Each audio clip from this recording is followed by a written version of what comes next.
Happy Wednesday night and welcome to A Look on the Plus Side. I'm your host, Rob Whiteside. Thank you guys for joining us because tonight we are going to be reviewing, talking about, discussing, and going in depth on the original 1993 Jurassic Park. And with me to talk about that, I know you're like, who could be the one that wants to talk so desperately about Jurassic Park with Rob? Well, it's this lady right here. It's Stephanie. Hi, everybody.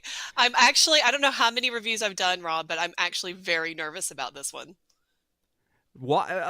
Okay. All right. So, let's first of all, before we get into that, because I definitely want to unpack that. Um, One of the things that came up is that on a previous show, we just would exclusively do things that were Disney Plus. That was it. There were no exceptions, no exceptions. But we are taking a look on the plus side, and one of the things we said we would do is to dip into the Hulu Plus world. And for a minute, I swear this was on Hulu Plus when we decided to do this, and so I've reworked the rules, and I want to share that with everybody. So what we review, we're going to do primarily Disney Plus. Obviously, we're going to linger into Hulu Plus. Universal movies with park ties, like why not? Let's talk about Back to the Future. Let's talk about Harry Potter and those things, and then we'll make Yes. special exceptions along the way. And if you look at the beginning of each of these sentences, Plus, it's the plus. We're taking a look on the plus side. We made it all work. Victory is ours. We have it. Wonderful. That's Snap, it. snap, You snap. got it. Yep. You got it. Yep. So there you go. Those are the new rules. I know a lot of people are like, wait a minute, what are we even doing here? But why wouldn't you want to talk about Jurassic Park, right? It is iconic. Yeah, we'll do that. But to your point, you said you're nervous about this. Like you're a rock. Why would you be nervous? This is a wonderful, wonderful movie. I would even say it ate the goat, but it is the goat. And I'm going to lay it out for you, the rest of the show here. But that is why I want to do it justice, and I'm nervous about it. And I know there's a lot of dinosaur, fanatics out there that are watching, and a lot of Jurassic Park fanatics that are watching. And I just want to do a good job, so a little nervous. Don't be nervous. This is great. You've done so many reviews with me, and you're always great, and you're always very insightful, and I appreciate that. And we're gonna talk about cast, music, locations. Does it stand up? All of those things. But before we do, I have to ask you a question, and I hope you have the answer to this. What do you call a blind dinosaur? Uh, the didn't see a saurus. What? How did he say Do it? you think Usaurus? Do you Do think you think it's Usaurus? saurus? Do you I think thought you were just saurus? gonna be like, I got this, right? Because I know, and I listened to it twice to make sure I wouldn't have flubbed it up, and I still flubbed it up. See, I told you I'm nervous. now you said that your family had some ties to the original like 1993 Yes, Jurassic Park, and you shared some photos. Is it okay if I share these photos? sure. Uh, Yeah. who's this? This is my brother and my father, and that was in 1994 at Universal Studios Orlando in Florida. And we didn't even realize, I don't think, that when we booked that trip, because did Disney and then we did Universal, that that was going to be there. And I just remember my brother was ecstatic. He was so into dinosaurs. He wanted to be a paleontologist. He wanted to move to Arizona and he wanted to be Alan Grant. That's who he wanted to be. And so when we went there and we actually got to see some behind the scenes, and they had Sarah, the Triceratops there, he was over the moon. And they're my brothers. So it was pretty impressive. By the way, Dr. Alan Grant. He's very Right. specific. It's Yes. Dr. Alan Grant. Yeah, you know what? This one, here's a weird thing. My brother, this has never been told. My brother was my best man, Oh. and Mhm. I was not a wild child. So he took me to a movie as my bachelor party, and it was this. Oh my gosh.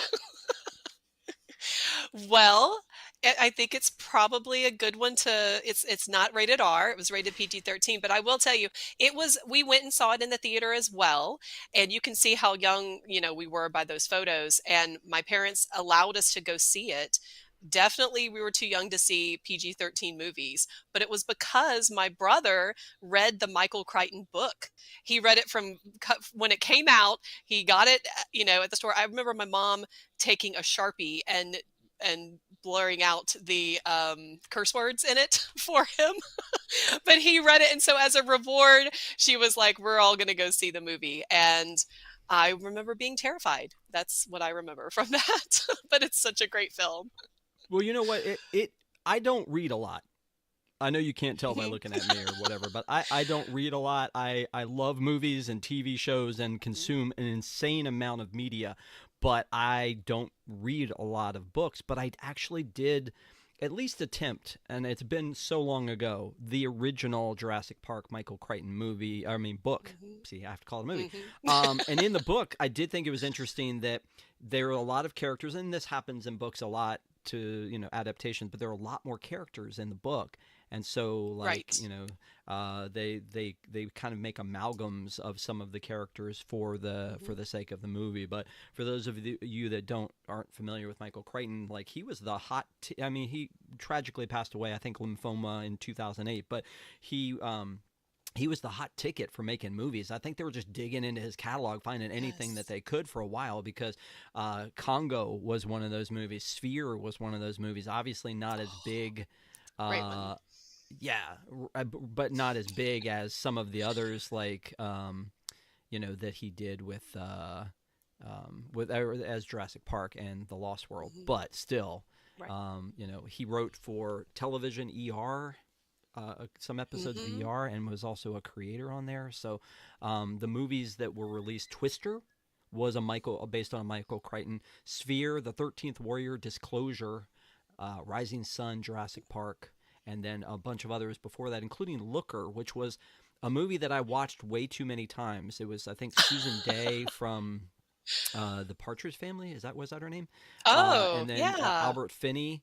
And it was called Looker, and the reason I watched it, was we had HBO, I think, and it was on HBO like every 7 minutes, it seemed like. So, um, yeah, yep, Susan Day, Albert Finney, and James Coburn. It was a very interesting movie, very Oh. weird sci-fi-ish, about them finding models and then replacing them with robots.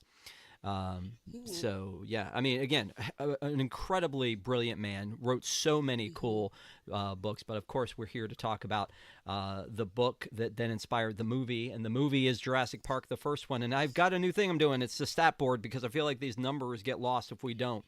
So the runtime of this is Awesome. 2 hours and 2 minutes. It's actually, I think, one of the longer ones. I was rewatching some of the others, and they're like an hour and a half.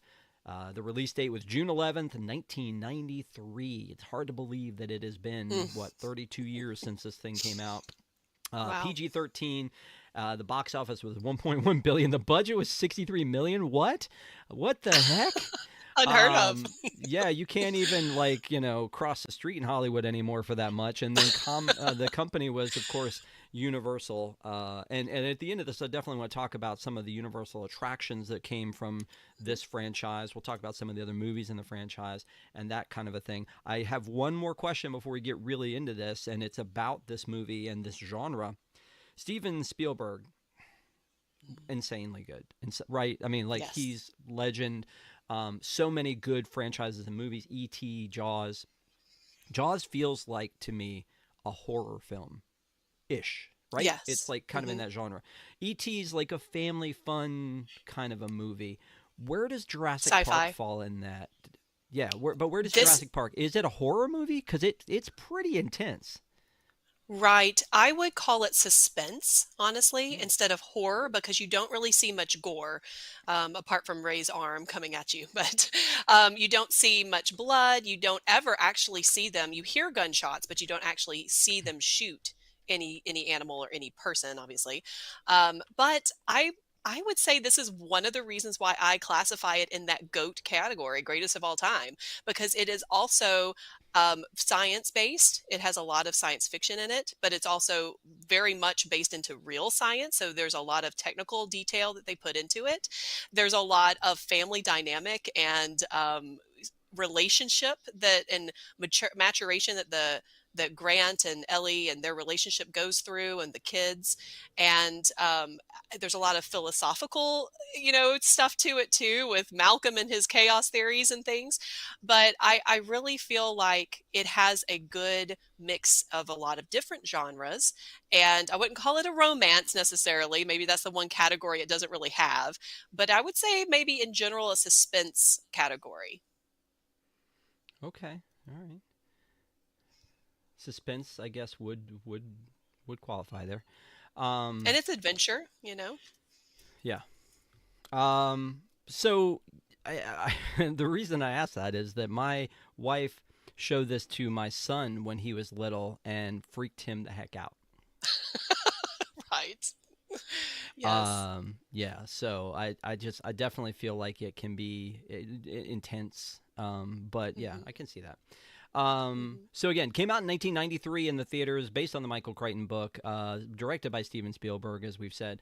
Talked about the numbers and how well it did, and it was definitely a game changer for ILM, Industrial Light and Magic, who worked on the dinosaurs and CGI in particular. I feel like this became the new benchmark, the new, Yes. like you were talking about being the goat. It was the goat at the time for anything that was CGI. It was like we can accept nothing less than what looks like real dinosaurs now. And at the time, and looking back on it, I'm sure like people who see movies like Pandora are like, it's okay. But at the time, kids, what you don't understand is we didn't have dinosaurs, even though we were alive way back when. And so it was really a game changer in so many ways that everybody wanted to Yes. rush to the theater to see what it was all about. And it was a conversation about, is this, they look so real. I can't believe it. He brought them to life. And it wasn't just CGI. There was some puppetry and some stuff that happened, and Mm. guys in costumes walking around like raptors in the kitchen.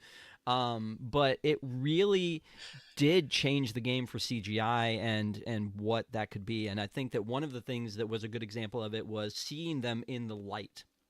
Normally Yes. CGI, they would hide it with shadows and darkness, and this is Hmm. like they get to that open field, that iconic scene where they pull up in the jeeps, and Dr. Grant sees them for the first time, and Ellie, and he turns her head and says like, all right, look at this, and we're all in awe, and we don't Hmm. see the dinosaurs for 20 minutes. Like Hmm. we've seen the trailer, we know it's coming, and yet we're in the theater and we are like, where are the freaking dinosaurs? Like there's so much Hmm. build up to it, and it's what Steven Spielberg is so good at. Again, So Jaws. good. That whole it was amazing to see. They hint at it in that first scene where they're fighting with the raptor, and the raptor pulls the guy in, but you never see him. Hmm. And so it really kind of happens or starts with that 20-minute scene with you seeing the nice ones, the good ones, the Yes. Vegisauruses out there hanging out. So the first time you saw it, can you remember that though? That you thought it was amazing, or Oh, absolutely. False sense of security, right? Because you're going, oh, this is beautiful. This is lovely. And you're all safe here. No, you're not.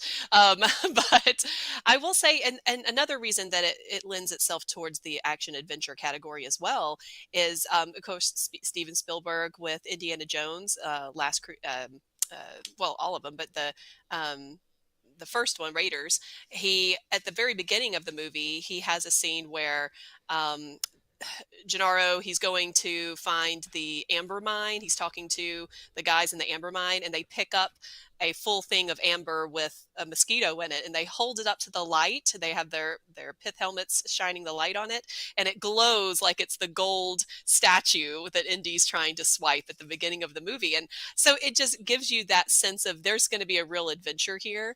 And I watched the commentary of the behind the scenes making of this and everything. And Laura Dern, she was like, they gave us a blank piece of cardboard with an X on it. And they said, look at this and act surprised. And they did such a wonderful job. I mean, Alan Grant, pulling off his glasses as aviators, and they kind of fold under his, him taking them off so quickly. And he's like, I can't believe what I'm seeing. Because you've lived your life. You have your life's work is digging bones of these ancient creatures. And all of a sudden you see it in front of you. Like how would you react, if you spent your entire life studying something and you see it finally? It's amazing. I think they did a fantastic job. Yeah, and there are other repercussions about this for Alan in the fact that he's seeing this, but like his entire work, his entire Yes. life's work has been digging up bones and doing all that, and now you're like, oh no, don't worry about all that research. We brought him back to life, so you're done. Yeah. Like we don't Yeah, need you're you. done. We don't need you anymore. But yeah, I do Which think is what Malcolm says, right? He says it to them as they're walking in the visitor center. He says, "Don't you mean extinct?" And he said, "We're out of a job." He says, "Don't you mean extinct?" And that actually was Phil Tippett is that what he actually said to Steven Spielberg. And Steven Spielberg laughed whenever he saw the CGI. He said, "Oh, our practical effects were extinct," and so he kept that in the movie because he thought that was too good. Well, and I don't know if you felt this or not going back and looking at it, but when you look at it, it's like it's good, but we do so much better now. And obviously, this had to walk so that everyone else could run, but we do so much better now with that. You were talking about like setting the sight line with an X on something. The worst case of that is in a Disney park that I've ever seen. And this is so not about this movie, folks. I am so sorry about that. But the Grand Fiesta Tour with Donald and the Three Caballeros. When you get to the scene where they show there's a movie with a chef going like this, sharpening knives, and they come up to see if he's seen a duck, and he looks, and he's looking like 2 feet above them, and it's like it should have been so easy, folks. Like just move the animation up just a little bit. It was just that it's so bad. Every time I see it, I'm like, oh, really? Come on. But it's almost funny. There's a lot of, incongruities. There's like a lot of things that they could have gone back and they could tweaked. And, of course, if you watch it on Prime and you're getting the X-ray with it, on the bottom, it'll tell you, they were holding this, but now they're not, and that kind of thing. But I don't even pay attention to all that because I'm so involved in the emotion of it, in the characters. You from the very get-go have a sense that they're in this relationship, Ellie and Grant, and they have a disagreement about how to proceed in their relationship, and are they going to have kids, are they not, and are they going to let their work take over? And so you're invested from the very beginning. Yeah, no, I agree. Yeah, you're really rooting for those crazy kids, and then you get to movie 3 and you're like, boo. Right. Yeah. So this movie also is a beautiful movie as far as it's supposed to take place. No, look at that thing's been perfectly recreated. We'll talk about that at the end. But Yes. It's supposed to take place off the coast of Costa Rica. And it doesn't. It's all in Hawaii. No. Like that's crazy that all these locations, aside from the stuff that was like in a studio, it's all in Hawaii, Oahu, Kauai, and it's beautiful. But it's like if it's supposed to take place in Costa Rica, they couldn't have done Costa Rica. They could have, but it was going to be difficult. They were worried that the government was not going to allow them to build roads in and out like they needed to, especially for the puppets and things like that they needed to, the physical sets that they wanted to move in. And so they thought it would just be easier and it would be, I guess, more cost efficient to go to Kauai. And that's where the majority of the scenes were filmed, except for the one. And that one was filmed over with the Gallimimus, and that was filmed at Kualoa Ranch on Oahu. Stephanie, have you ever been to that ranch? Well, yes, Rob, I have actually. Can we show a picture of that? Folks, let's get a picture of that. This is Stephanie and her family cowering in fear in the actual Jurassic Park behind the actual log. Yeah, and the baby was asleep the whole time. But the when we went to Alani, we did a tour, and I highly recommend it if you ever get a chance to go to Kualoa Ranch. And they have multiple different movies that they filmed there. One of them being this one scene from the original Jurassic Park. But they also they have the Indominus Rex paddock from the first Jurassic World movie. And so you do actually get to go up in that and look out through the glass and see the original sets there. So it's pretty neat. It's a great tour if you get a chance to go. Okay. Yeah. I mean, they were saying in the chat, man, Stephanie is a super fan. You know, going all the way out there just to hide behind that vlog. That's great. We should have been on the other side. Yes. Anyway, so let's talk about the fact that this movie only cost $63 million to make, and obviously they had a lot of shoots in Hawaii that probably didn't cost them too much to do. You know, they probably got Steven Spielberg. No, I'm just kidding. He was a producer. I was gonna say they got him for a song.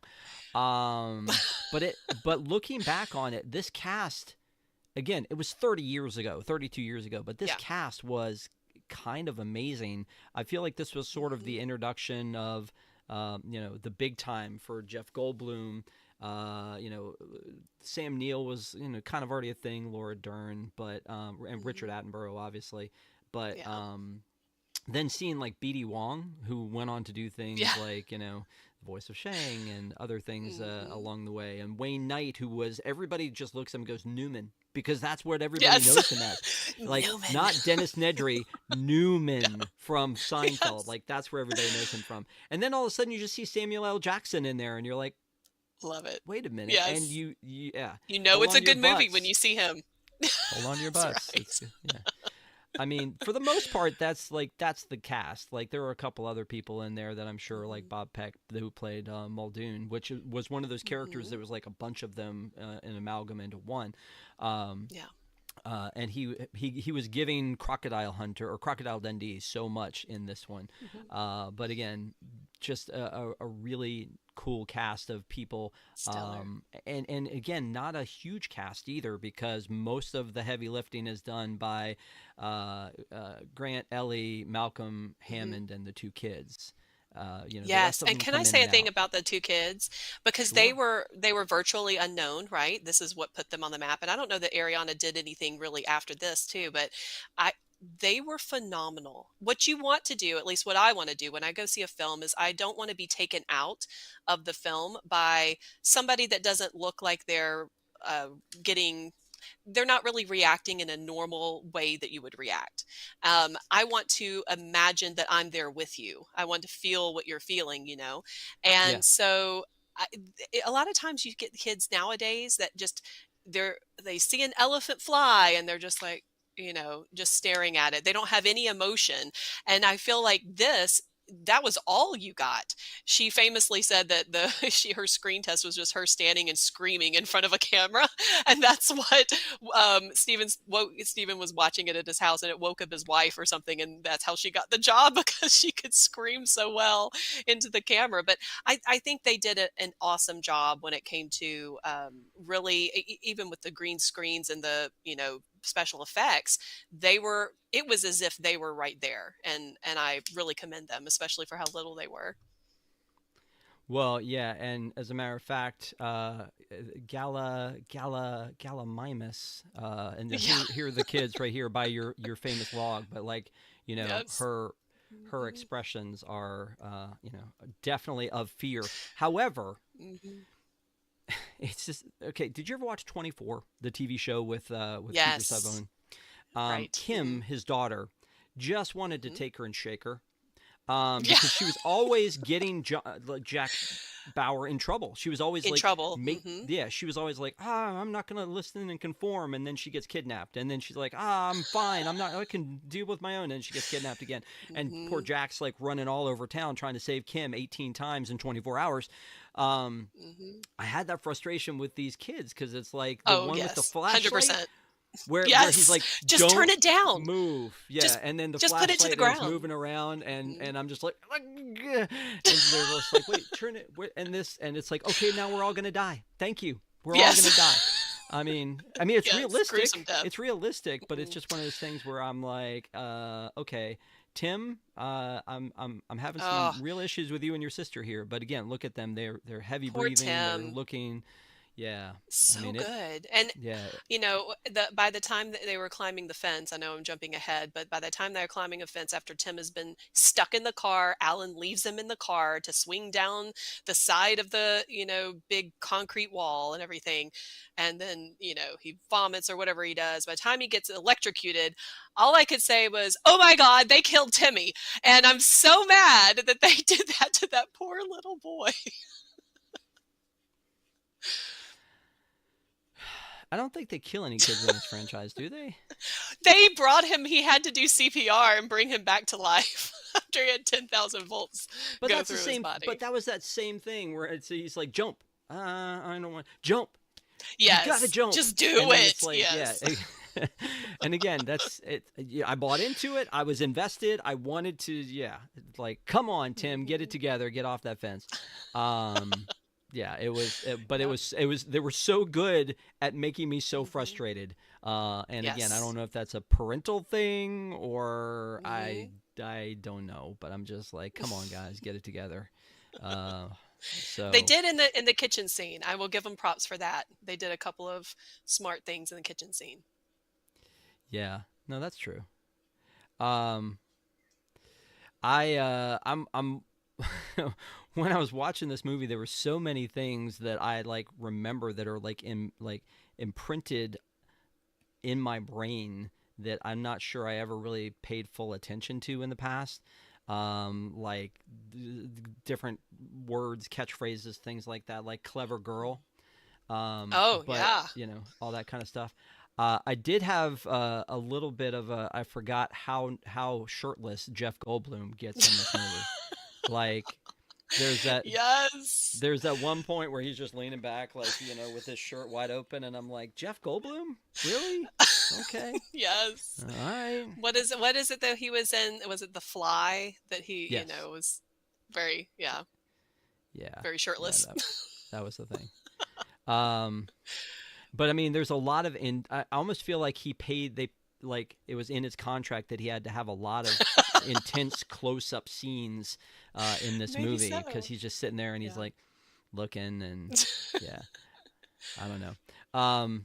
There is a famous scene in that or a famous line in that particular scene that I was going to talk about, and Mhm. one of our pack members, Neko, pointed out is like you got to talk about that. And I know we're kind of Oh. jumping a bit, but is in that scene right that I was showing, they pull out the blueprints and John Hammond is talking about the fact that every major theme park has its own difficulties when they open up. That in 1956, when Disneyland opened, they had all kinds of problems, and that's not. I mean, it was 1955 when they opened up, but so like as a Disney fan, I like rewind and go, Mhm. "Did he just say 56? Is that a thing he just Mhm. said?" And then famously, Jeff Goldblum says, "But when the Pirates of the Caribbean breaks down, the pirates don't eat the guests." The guess. Um, It's wonderful. That's a great but line. But there's a there's a lot of Disney reference.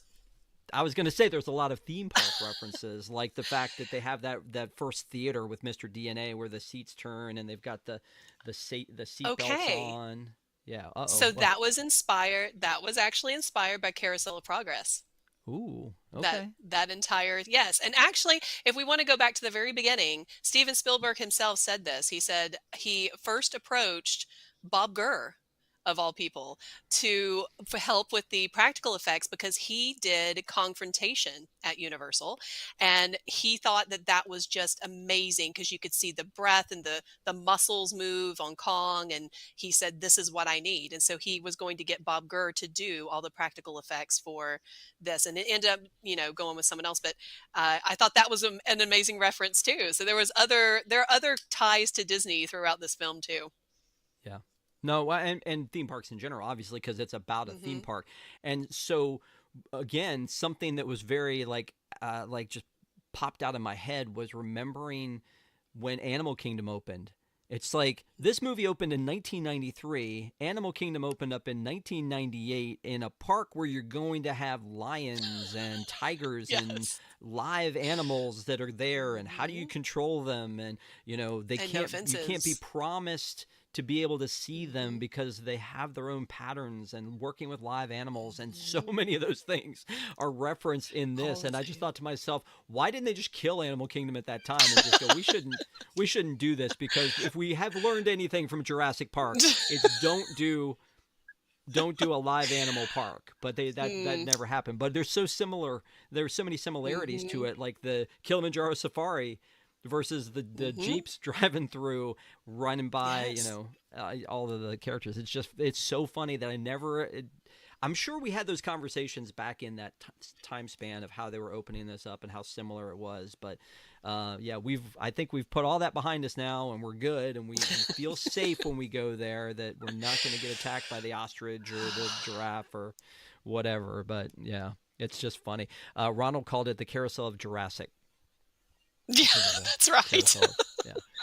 Um, Hmm. but let's talk about some of those things that I was saying about things that were almost lines that I would use all the time. Spared no expense. Of Definitely a course. line that came up. Life finds a way. I feel like that's another one that we come back to often, and they come back to it in the franchise as well. Um, there's a line that Malcolm has where he said, "You were so preoccupied to see if you that you You could do it, could. that you didn't stop to think, Hmm. should you do it." Um, Hmm. and then there's the part where John Hammond says, "Why didn't I build in Orlando?" Uh, Yes. Yes, and that definitely was a reference to Disney there, because he Spielberg wanted him to be like a darker version of Walt Disney. That was his goal for this character. And of course, Sir Richard Attenborough, he just pulled it off phenomenally. He's also a director, and he won, I think in 1982 or something like that, won a Best Director for Gandhi. Remember what year that was? But I think that that helped with his character, and being able to convey the feelings and the sentiments that he needed to do. So anyway, I thought that was pretty cool. yeah, I love this part where he's trying to interact with his video. He's like, "Oh wait, I have a line here." Um, Exactly. uh, yeah, that is so good when he does that part. Clever Girl, obviously, we talked about that one. Hmm. Hold on to your butts. Samuel L. Jackson, what, twice uses that in this movie? Yes. And then the line about the Pirates of the Caribbean breaking down. Um, Hmm. there was a lot. Okay, so basically, when it opens up, we see the part with with them on the island. We're not really sure what's happening. Hmm. There's definitely something in a cage that's eating something. Eating a guy. And then we go over and we see the dino dig.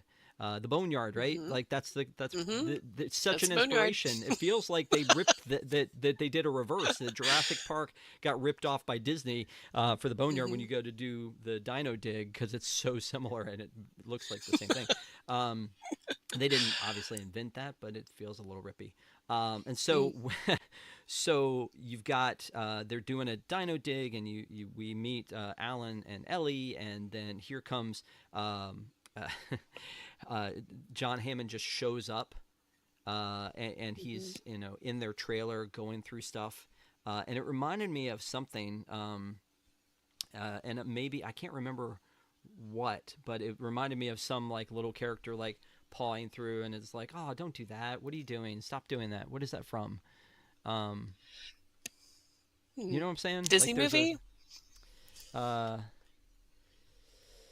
yeah, I'm stuck. Anyway, but it reminded me of like some like little character just showing up and going through their stuff, and he opens up this bottle of Mm. champagne that they've been waiting for, and then tells them he needs them to come help, and he's their benefactor Hmm. and been their like silent benefactor, but he'll continue to do that if they come to this island and see Hmm. this project, and they don't know what's going on. They get there with Malcolm. They're all experts with the lawyer and Malcolm and the two of them, and they're all experts, and they're going in.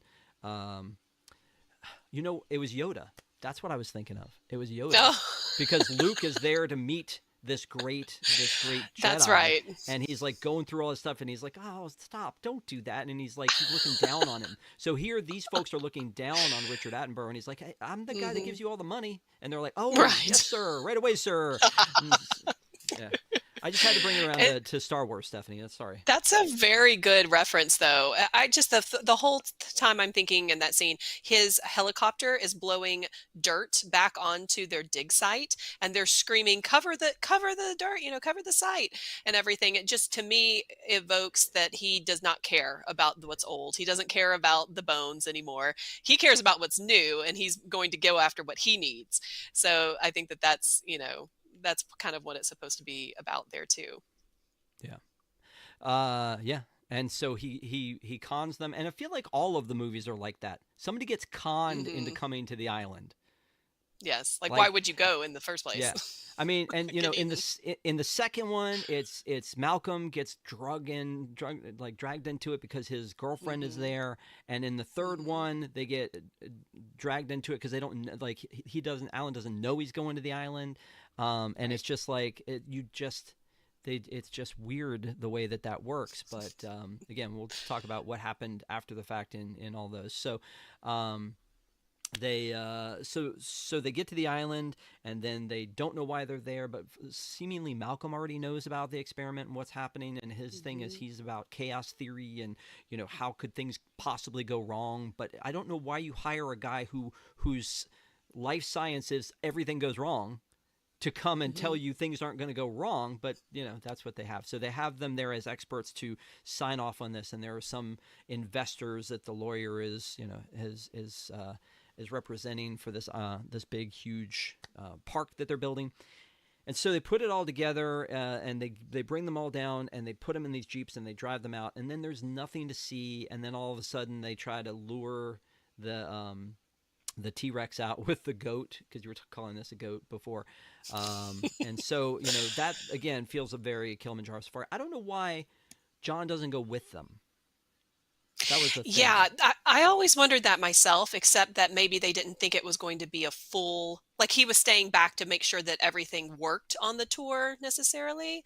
I'm Okay. not sure why he didn't ride with his grandkids. Okay. Um, yeah, I agree because he hasn't seen them in forever, and then he puts them into jeeps with some strangers and sends them out into a field of dinosaurs. Well, at the very beginning, again, when Gennaro's going to the amber mine, he says, "Why isn't John here? Why isn't Hammond meeting me?" And they do make a comment about him going to be with his daughter who's going through a divorce. So I Mhm. think that that is why he brings the kids out, because he's like, they're having a hard time, the daughter's going through a divorce. Because I'm always like, heck, why are you sending your kids to go see these giant man-eating animals? Why do they have the carnivores to begin with? That's what I want to know. And the raptors are in this big paddock, so you can't even really see them.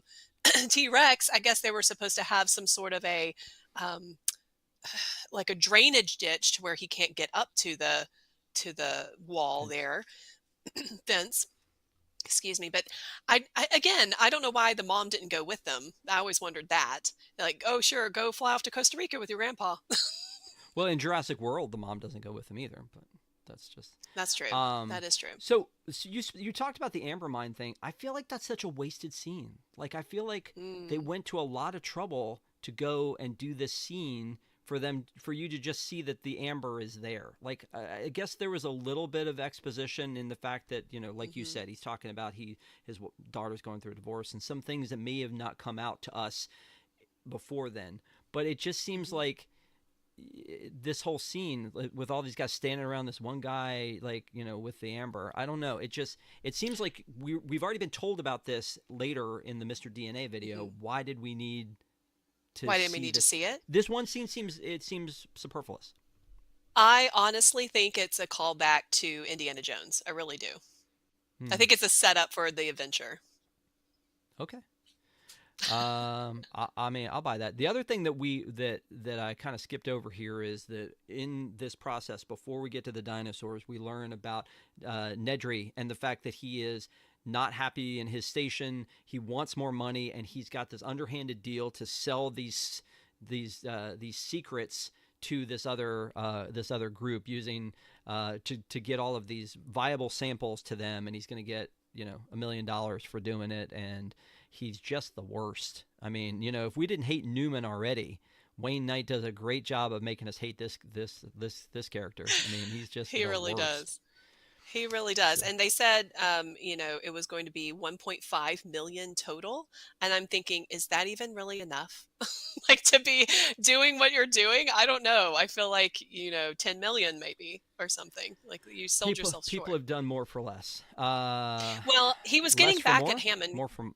Right. Yeah. Well, I guess, yeah, less for more or less for less. I don't know. He was getting back at Hammond because apparently in the book, which is not really explicitly said in the movie, but he was a contractor to set up the security system for Jurassic Park. And supposedly Hammond cheated him some money on his contract. And that's why he has this vendetta against Hammond. And then later in the movie, Hammond does say, "Oh, it's not about your money troubles, Nedry," or whatever, Yeah. So that was kind of what that was about. Yeah, these are your troubles. I don't where I don't need you to talk about those. I do though. Yeah, and so we learn that again that's a thing that's going on. I do love this is not anything other than Mr. DNA. He's the best. And they weave him into Velocicoaster and there's merchandise, and it's like, why didn't we have this years ago? I mean, he's so good. Memories, Mr. DNA. Yeah, there he is. And like we said, they have the CGI, and then there's puppets. Like this is clearly like a puppet that they've got here. When the eggs are hatching, they use all kinds of different effects to bring these dinosaurs to life. And that's another thing I was talking about, like Clever Girl and all of those other lines is the way that Mr. DNA says dinosaur. Like that's Yes. something that's I say all the time, and maybe might have forgotten like why I said it.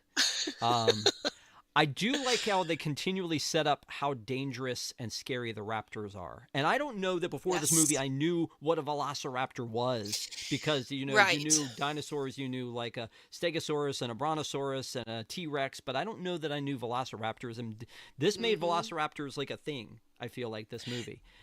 It definitely made it a scarier thing because in actuality, the Velociraptor was about the size of a turkey, and they actually referenced that at the beginning of the movie. Remember the kid that challenged Grant at his dig site? Well, that's not scary. It just looks like an overgrown turkey, and that's because it actually was the size of a turkey until they found the Utah Raptor, which happened right before this movie was actually done.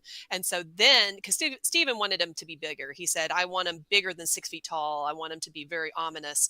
I want him around 10 feet. And then they found the Utah Raptor, and that was the claw that Grant used at the very beginning, that really, really big 6-inch one. And he said, this is coming after you. It's going to slash you. It's not going to, just bite your jugular or whatever. It's going to hurt you first and scare the kid." And so they had a actual scientific basis to base those giant raptors off of. Although I'm with Dr. Alan Grant. I think they were actually more ancient birds than reptiles, like they're talking about. They were not actually dinosaurs. They're ancient birds. Yeah. Before they go on the trip, they meet the kids, and this scene with Grant and Timmy could not have been funnier, with him following him the entire time and sliding. And he's dressed like him. And, yeah, and like he's got the kerchief, and he's just continually asking him questions, and Ellie's just loving every bit of it. And he's like, which one are you gonna ride in? He's like, well, whichever one you're gonna ride in. And he's like, oh, okay. Yeah. So this part was never meet your hero. Very funny. Yeah, exactly, right. So they're all going on this trip. Meanwhile, of course, there's a storm coming. There's always a storm coming, and so the entire rest of the island is evacuated. So that there's only are 10 to a dozen people that are involved in this whole thing, which does great for the scary factor of this, is to say there is no one to help you. and as certain ones get picked off here and there, there's less and less people to help you. You know, and because of Nedry being, you know, stealing the embryos and things, he is going to shut down all of the important systems. So it's just the perfect storm. And there's a scene where Hammond and Malcolm are talking, and Malcolm's like, "Oh, you know, you can't control, you know, these, you know, you can't control nature, and you can't." And he's like, "Well, we can." It just was a perfect storm of problems. Now, if any problem happens that people are getting eaten, that's a problem. But, you know, for the most part, he seemed to have thought of everything in regards to how does this thing work. So anyway, so they go out on their Jeep ride. They don't really see the dinosaurs, and then they come across one in the field, and then Ellie gets out, and now we've separated our teams. You know, she's over here, and Grant's out with exactly where he doesn't want to be, is with the kids. And then Nedry shuts down all the systems so that he can like get past security to get all of these samples, and in doing so, you know, that's when the danger happens and wackiness ensues. But I don't think we ever forget this approach to this oversized door, which they've recreated for us on, you know, the Universal attraction, which is brilliant. And they really kind of knew where all the good things were, where all the good moments were in the movies. Except the bone I have to pick is, why do we have a boat ride instead of a Jeep ride? I don't know. I've always wondered that. Yeah. I don't know why. Maybe it was just a layout kind of thing for the park, but I've always wondered, why do we have a flume ride instead of that? It seems like it would have been so much better to have that. By the way, I don't know much about like high-powered computers, but do you run an entire facility off of like Mac LCs? Like, So I did look into a little bit of this, and apparently that was the CM5 computer. I don't know computers, y'all. wow, you But looked deep. You went, oh, okay, all right, I go. did. You go. And they said that it was an actual system, and that the scene where Lex is like, "I know this, I can do this, I'm a hacker," and so she gets into it, and you're like flying over these little boxes. That actually was an operating system back in the day, back in the early 90s, I guess. And so that was a real thing. And they, in order to create this, the system, they actually bought one of these high-powered systems, the CM5 or whatever, and that was one of the only ones, I guess, that that company did until it like went under. It went under after this movie or something like that. So you don't see them anymore. But yeah, that was something that actually was operational back then. It was real. Yeah. Okay. All right. All right. So let's pause for a second. And again, thank everybody for being here. Really appreciate it. You guys are the best. Please make sure to subscribe if you haven't. Please make sure to hit like if you feel so inclined to do so. But now I feel like Stephanie would like to field some trivia questions, right? I mean, come on. Okay. You grew up with this movie. You Sweating. love this movie. You have so much merch that's not yours in your background that apparently belongs to someone else, but you have so much merch. You must know the answers to just some easy, simple trivia questions that popped into my head Rob, as I was watching never this movie. easy. Sure. Totally going to be easy. Okay, you ready? Sure. Okay. All right. It's going to be fine. It's going to be fine. Okay.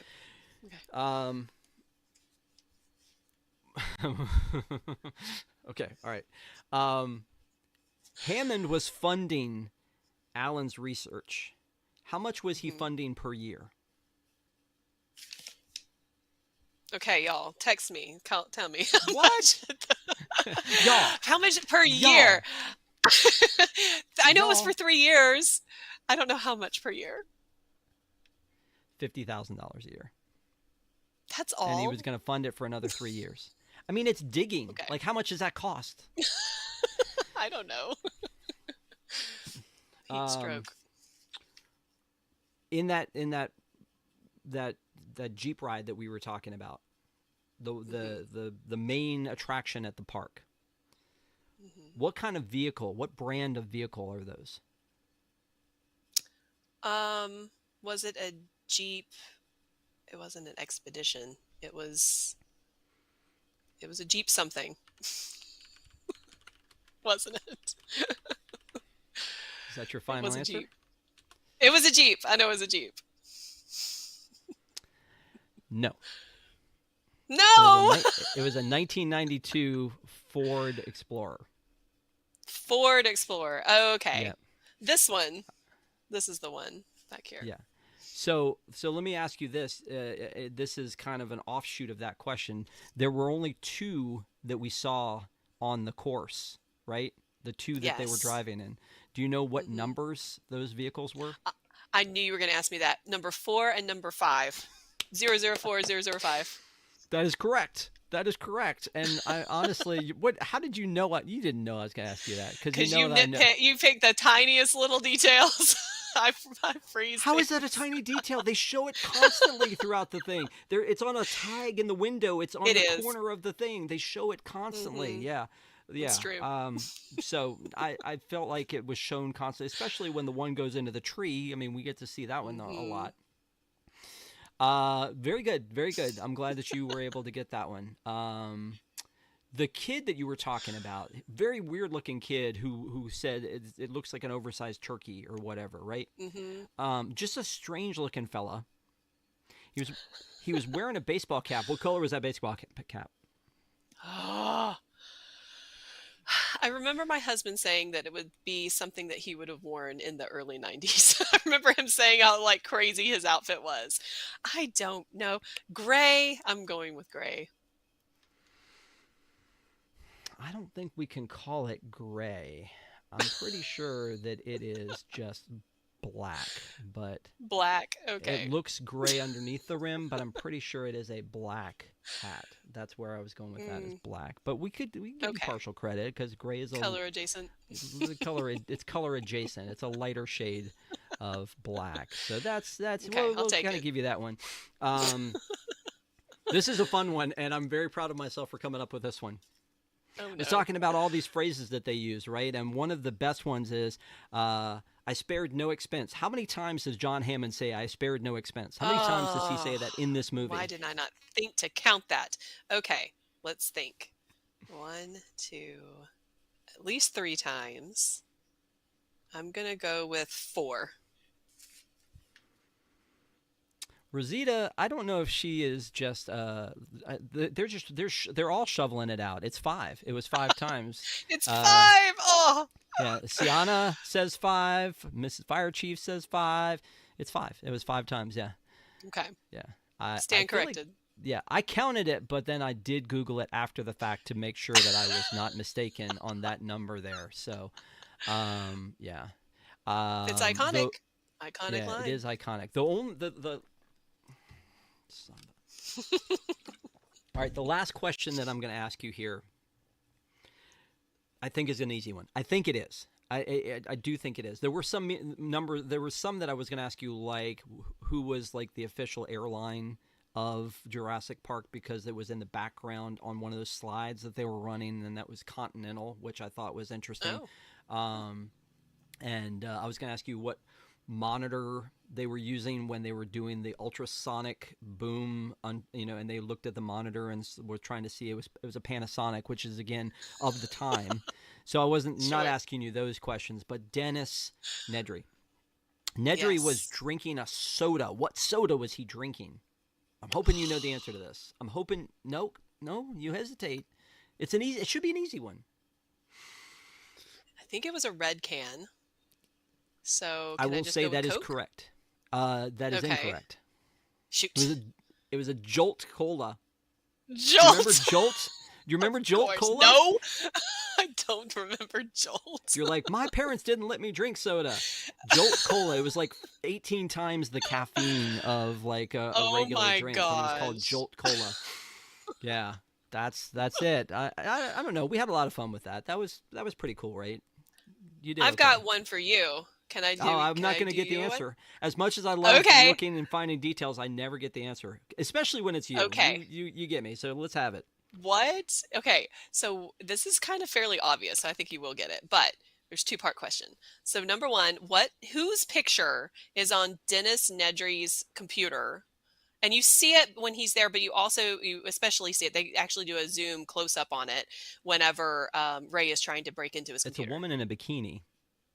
No, that's like on the screen, but there's actually a taped picture, a photograph taped to his computer. Do you know who it is? I don't. It is Oppenheimer. And Oh, above Oppenheimer, he has a sticky note, and you know what it says? Baby boom question mark with a mushroom cloud. well, Yep. there you go. That is completely random. Very well thought out there. Way to fight back there, champ. Way to go. I appreciate you. Thank you guys for playing along with that. I hope you guys enjoy the trivia thing. If you guys really love trivia, my son is hosting a trivia show once a month, and it's this Friday. It's coming up at 8:30 p.m. It is called Hakuna Matrivia, and he's got a lot of good categories. He was just in the parks, and so he was taking pictures, and he was Oh, scratching stuff down, and he was trying to keep it where's all my a secret. water? And yeah, well, that was a good one, right? Can you tell me? I love the pause that he did. Can you tell me where's my water? I mean, like So good. he really he I don't know where he gets it from. Anyway, so it was all good. Jware said I got distracted. I purposely didn't ask the question because I saw that every time it was like the computer, it was like some bikini girl in the background, which I guess kind of led to the characters like being just a total creepo. And I don't think they allow that in theme parks for you to just randomize your background with like whatever pictures you want, but I could be wrong. Yeah. So, anyway, again, this is a lot of things we've said about this movie already, but one of them was about the cast. But I want to spread out the cast to say that in the sixth, and now there will be a seventh Jurassic Park movie, there's been a ton of people, a ton of big time actors from Bryce Dallas Howard and Chris Pratt and Jeff Goldblum, and now you've got Scarlett Johansson in the new one. It's been a huge thing, and this is a big franchise. This is again 7 movies. As of July 2nd, it will have been 7 movies. Wow. Just out of curiosity, and I asked I think it was last week when Shannon and I did we did Pirates? Pirates of the Caribbean at World's End. The Pirates franchise is the 17th highest grossing franchise. Where would you guess the Jurassic franchise, now without the 7th movie out yet, in the first 6 movies, where would you say that falls 1 through 20? 1 through 20. I would say top 10, don't you think? Just got edged out. It is number 11. Wow. Yeah. Really? Yep. Oh my gosh. $6 billion that it has grossed Wow. worldwide, those movies. And so the highest of them was Jurassic World, actually, which was the 4th movie, which was the reboot of all that. I actually asked our PAC, which is our Park Adventurers Club. You can find out more about our Patreon and go to patreon.com/go PAC, PAC. But I asked our team in our chat today with our question of the day is how what is your Jurassic fandom? And I said, are you just about the first movie? Do you like the first trilogy? Do you like the second trilogy? Do you love it all? And that includes the books and the TV shows and everything. So are you just not a fan? 67% said just the first movie. Wow. That's incredible. And then 25% said love it all, and then 1% and 8% was not a fan. So, but I feel like that was a pretty universal response. Universal. To this was that the first one was. I mean, do we think that it was a one-trick pony in a way because of we've never seen dinosaurs and we've never seen this, and when they send you back to the island, it's still kind of the same thing. It's like, do we just love the first? Yeah, but I mean, like the first Jason movie, like they're all the same. Stay away from the barn. Don't go to the lake. Like all of those kind of things. Exactly. I What do think you it was think? because of the story. I think the story was so well done. And yes, maybe Jurassic World is kind of a reboot of the same story. Kind of the same thing as, the whole Skywalker saga, the trilogy there. And the first one, was the reboot of A New Hope. So have that nostalgia. You have that, sense of like, oh, I've seen this before, but let's see what they can do to make it better. Like you said, with the new CGI and everything, people are curious about that. And yes, the characters and the talent that go into those movies. But I do think that this set so many precedents for continuing, different the franchise, but also different movies with the CGI. Really was the first one to have the CGI be at this level, and that's why, the Star Wars prequels were able to be made when they were, because he saw that and he was like, oh, we can actually do my vision now for those prequels. So Yeah. it changed. Well, It changed movies. I'm glad they never went back and retouched these, but you can definitely feel Yeah. 90s vibes of the movie, whether it's the acting or Yes. the film they were using or whatever. You can definitely feel those 90s vibes from it, but I'm glad they don't go back and retouch this and make special editions and all that kind of stuff. I Me do too. love Star Yes. Wars, but I would have loved Hmm. Star Wars to stay the way it was. And I get George Right. Lucas is like, these are mine and I want to make them better. But I don't know. Hmm. That was a big controversy. It started out with the colorization of films, and then it went into Hmm. like, we can basically do anything now. Why wouldn't we go in and just make them better? And it's just like, Well, the because we idea like them the way behind they this are. was that, well, exactly. And the idea behind, originally Steven Spielberg was going to do go motion, which is like the stop motion clay, models that they would film and move. Right. And then he didn't want it to be jerky. He wanted it to be more fluid. And when they said, well, hey, let's try this CGI stuff, they'd never done anything but Terminator with that.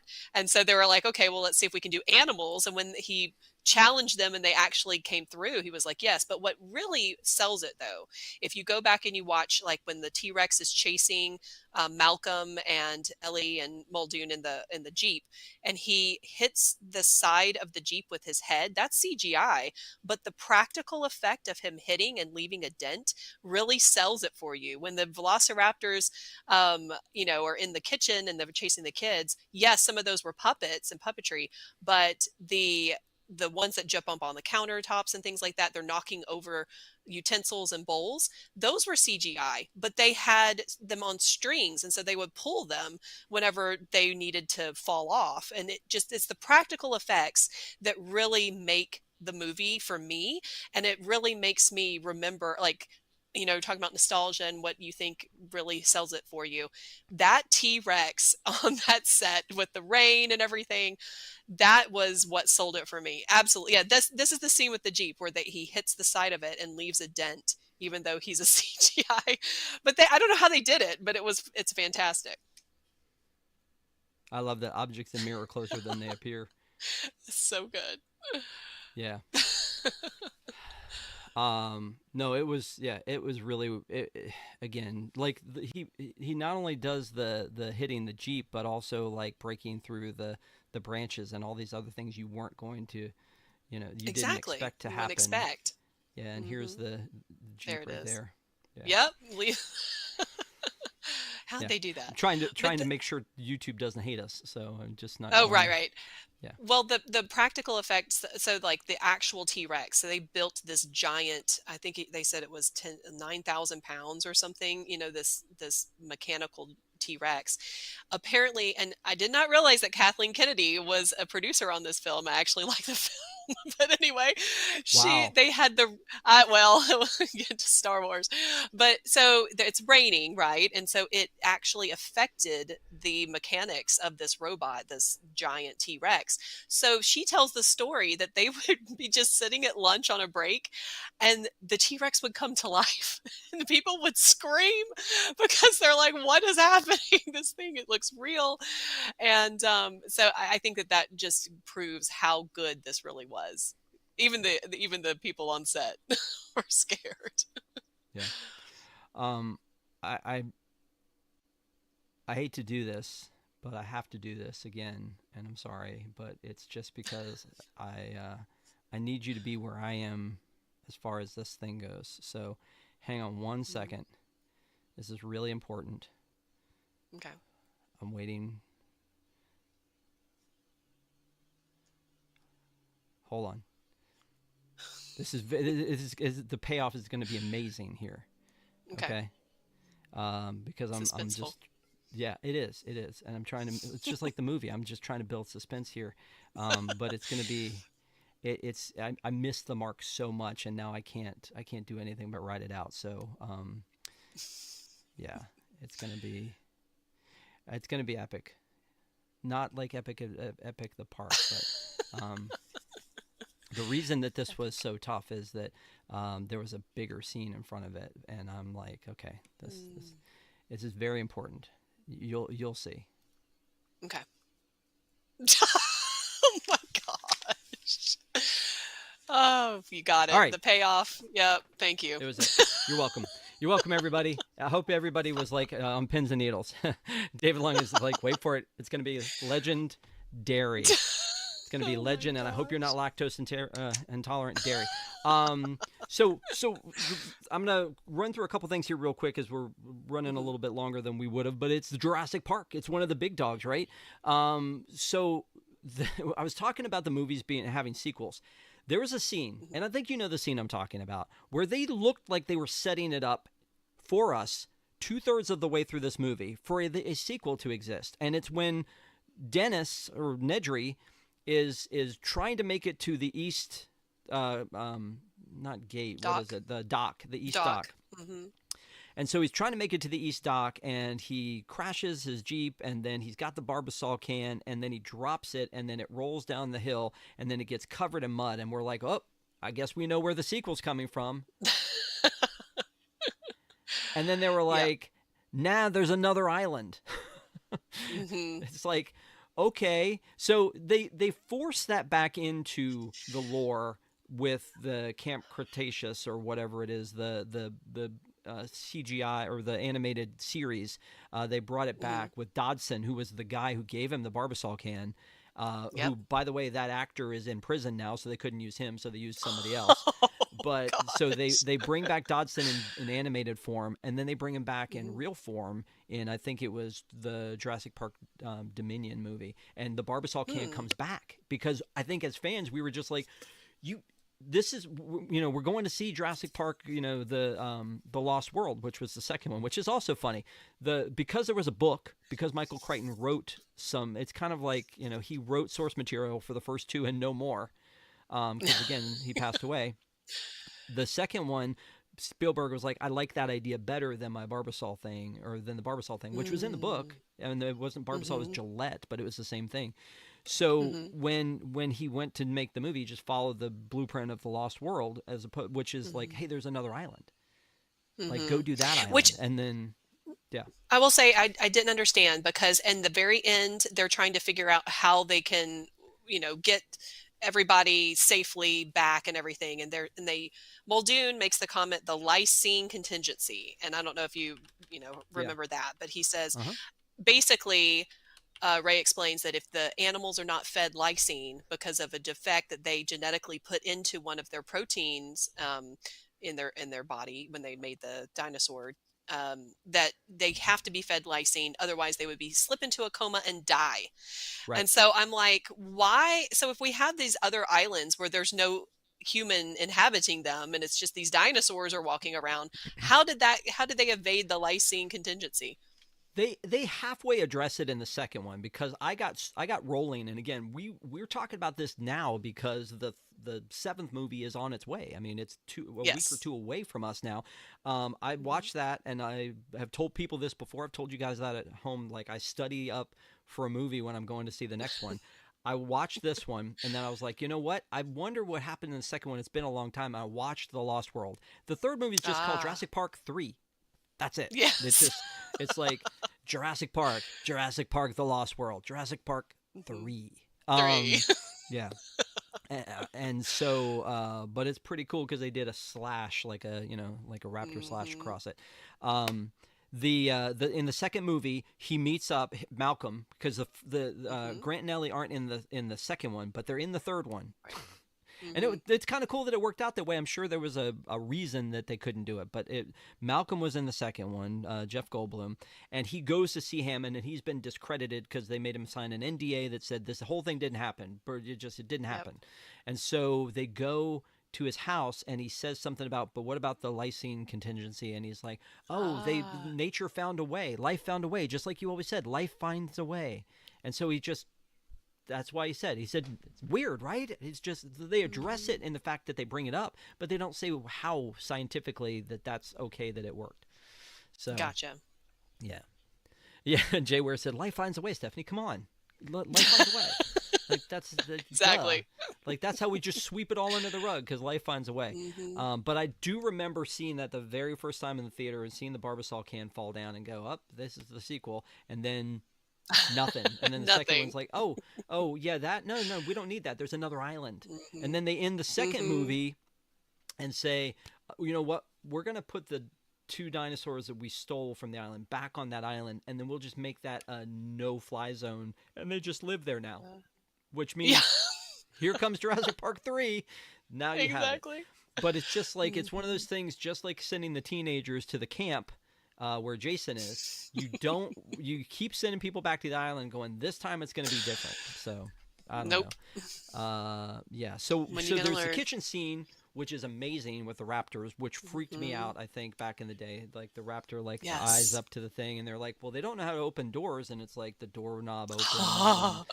And then the scene with Yes. like the little girl and she's trying to pull the like the dumbwaiter down, but like it's a mirror, and it's such a good scene. That's such a good scene. And so, you know, they survive that, and they get off the island in a helicopter, and our survivors are Hammond, his two grandkids, Malcolm, Ellie, and Grant. Right? That's our survivors, because Yep. Crocodile Dundee, he's gone.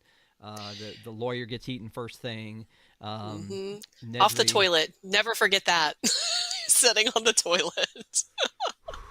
Yeah, that was a thing.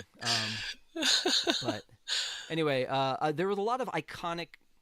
You can drink if you want to, but iconic moments in this. I think that this is one of those movies that is, I feel like, in the in our DNA, that it's one of those movies like Star Wars that it has earned its right that everyone should know this movie. I feel like everyone should know this movie. But there are a lot of visuals like the T-Rex and the water.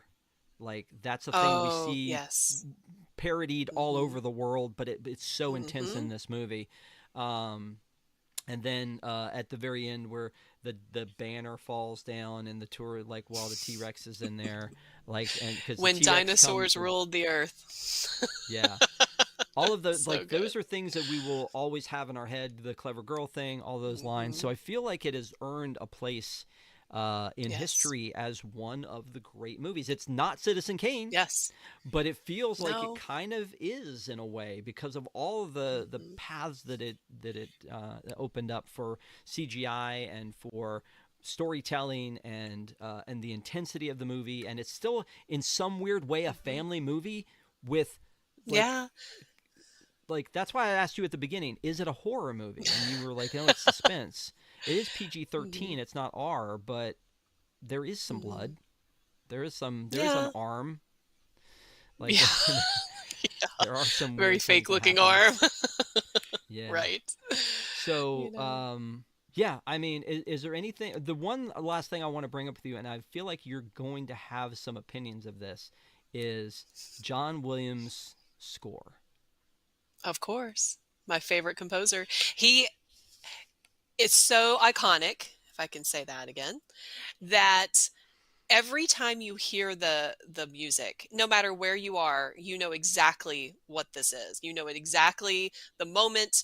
You know the more lighthearted ones when they scores when they come to the island and they're excited and they're exuberant about what they're seeing, and you know it's happy. And then you have the strong, scary score. You know, whenever the T-Rex is after them and everything, and it's so brilliant. I love John Williams because John Williams has a fingerprint. It's a signature that you can hear his work. You know it's his work because it's all very similar, but yet it's all different. Because, you know, the real grandness of it, I think of Star Wars. I think of the Imperial March or something, but it's not that. And then the lighthearted one, I'm thinking of Hook. the movie Hook, and that music through there. And so it all sounds very close, but it's not. They're all very distinctive pieces, and he does such a fantastic job. I mean, the music adds so much to this film. Yeah. No, I agree. I mean, and it's one of those things where, like we talked about with Pirates, and Pirates wasn't John Williams, but when we talked about Pirates last week, it's one of those things that you hear it and you're in. It's just like, Yes. yes, this is completely. I know exactly what this is, and you hear that with E.T. and you hear that with, all of the different. Hmm. I mean, it's just it's so. How can he do it again and again and again? I don't know, but obviously, I don't know. there was a ton of it Brilliant. that Steven Spielberg worked hand in hand with him on so many different Hmm. things. But yeah, he is And speaking of the park, I mean, when amazing. you're talking about walking up to that gate at Islands of Adventure and you hear the music, most people, I will grant you, are just running through there to get to Harry Potter, okay? Most people are just like, get through. But I will stop and I will take a breath and a beat because I love to hear that music and I love the mist that's coming in, the fog, and I love imagining that I'm walking in to actual Jurassic Park. Yeah, so let's talk about that real quick. Is that Jurassic Park again? We're doing this movie. It's currently on Peacock, but it's coming back to Hulu Plus. But it was on Hulu Plus when we talked about this. Is you've got 6 movies, a series, a TV series, which then had a second series, which is sort of a sequel to it. The people were talking about Lego video games and all these other things. Yes, Obviously, those are it's great. in the parks, and we love going to the Universal parks as much as we Hmm. we talk more about Disney, but we love going to the Universal parks and being able to talk about a movie that is comes to life. There's something about going to the parks and seeing your movie like in Yeah. action, and that river ride is great. Again, the one in California is better than the one in Orlando. I wish they would upgrade the one in Orlando. The Raptor experience, the Velocicoaster. The Velocicoaster is fun. If you like Jurassic World and you get that like the back Hmm. and forth between Chris Pratt and Bryce Dallas Howard in that pre-show room, which sometimes you're in and it Hmm. loops 3 times while you're in that room. Yeah, Um, right. but I mean, like that, and like you said, like the big door with the torches at the top. Yes. I mean, it is nice. I have never ridden um the what is the thing that goes across the top? Oh, They have the Pteranodon flyers. Yeah. yeah, the flyers. I've never Hmm. done the flyers because my kids, by the time I figured out you needed a kid, my kids were too big. So Yes. I've never done the You pterodon don't want to go flyers. grab a random kid. You know what? Next time I'm down in Orlando and you're down there, I'll just babysit like babysit your kids, Hey, come and I'll on. just That's yeah, totally, yeah. Take you up yeah. on it. But I mean, other than that, though, like there's some cool stuff there, and it's Hmm. neat to be able to see that in the park. I wish they would do more. It seems like with these many movies that they have the opportunity to do Hmm. something better than Kong Skull Island. They should have done, Yes. something Jurassic Park there instead. I feel like. Hmm. I agree. And one of my, well, you're talking about my kids. The last time we rode a Velocicoaster, it was a 3 hour wait. And yes, we waited that entire 3 hours because it had just opened, I think is one of the other reasons. But the kids went to the hatchery and they are so proud. They bring back and they say, "Mom, I got to name a baby triceratops or whatever it is." And these are walk around characters. These are people. These are humans, obviously, but they have the baby triceratops or whatever raptor, the eggs with them, and you get to help them coax the baby out as John Hammond does on the film, and then you get to maybe name it, and you get a little certificate. And I think that's really fun too. So yeah, Yeah. there's a lot more that they could do in the parks with this. Yep. No, I agree. Are you gonna go see the new movie? I might. We're gonna be on vacation, but if we have a rain day, maybe we will. Yeah, Jay Ware was listing some of these John Williams things in chat, but like Star Wars, Indiana Jones, Jaws, E.T., Schindler's List, Jurassic Park, Superman, Harry Potter, Close Encounters, Home Alone.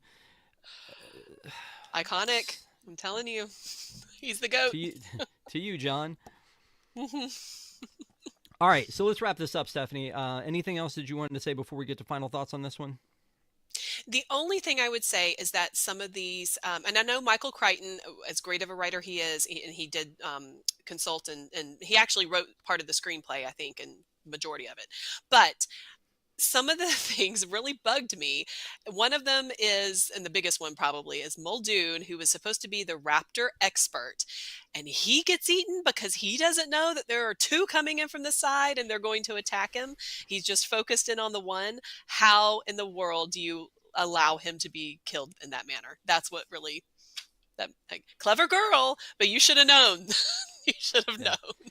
By the way, we were talking about the Universal attractions, but in the chat they talked about this earlier, and I pulled it up that in Pigeon Forge, Tennessee, there is this thing called the Jurassic Jungle Boat Ride, and look what a brilliant, awesome thing that is, right? It is of That is legend. It is awesome. definitely of legend. I've driven by the outside. I would not have probably gone in because Dollywood's right down the street, so I preferred that one, but. Hmm. Here's what our visitors think. A review from Bailey K. My husband and two girls, 4 and 2, had a lot of fun. The youngest is still begging to go back. I really liked it, and it had a lot of neat features. So, Okay, check it out. do the Jurassic Park river ride at Universal, then swing by Pigeon Forge, and do this one. I'm sure it's great. I'm sure it's great. Um, It's a good time. yeah, it is. It is. So thank you guys for being here tonight. We appreciate you. Saw a ton of our friends in the chat here. Thank you guys so much for being with us on our new channel, our new home, the Park Adventurers Club. You can find so much great content on this. If I do say so myself, and again, Stephanie is on a ton of it. This is what we've done so far. Like we talked about, we did Pirates of the Caribbean with Shannon last Wednesday, and then Stephanie had her show on Friday, the Castaways, where she talks to the people who were making the magic, and we had Callie on who talked about the her college program experience. Stephanie, that was a great show to watch. And then Sunday night, Stephanie was back on with me and Patrick, and we were talking about the Disney Vacation Club. Boy, howdy, was that a fun conversation. You should go check that one out, too. Tonight is where you are with Jurassic Park. And as I mentioned, this Friday at 8:30 live will be our Hakuna Matrivia. Shannon's doing a hotel stay show called The Happiest Stays, and where she reviews the hotels, and we do the park show live on Sunday nights and this show live on Wednesdays, and we just would love to have you join us. So make sure to subscribe so that click the bell for notifications so that you know what's going on. And again, a shout out. We talked about our Patreon, patreon.com/go pack, but I want to give a special thank you to every pack member we have, but also a special thanks to our Zebra Mezzanine and Treasure Room supporters who are Jungle Cruiser, Rosita, William, Monica, Michael, Egg663, Jay Ware, Alicia, Rob B, Vince, Jordan, Sienna. I'm going to get that right, I swear. Bucky, and then Egg663 is in there twice because we missed him last time, so we figured why not throw him Oh, in twice and give him a little bit extra love. So thank you guys for being with us. But Stephanie, now is the time. Now is the best time where you get to tell us, and I don't think it's going to be a surprise at all. But if somebody is like, hey, this Jurassic Park thing that's coming out, and like the mhm. original one is, I can stream it. I want to get your opinion. Then the question is, Stephanie, would you recommend this movie? 110%, 1,000%, whatever you want to say. But, I would take the caution and I would say, as the great Weird Al once wrote, that Jurassic Park is frightening in the dark. All the dinosaurs are running wild. So you have to take it with, a grain of caution, like I say, and make sure that you're aware that it is suspenseful and it is a little bit scary for young ones. But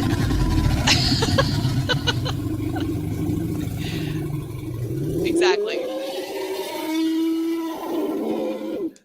Sorry. Sorry.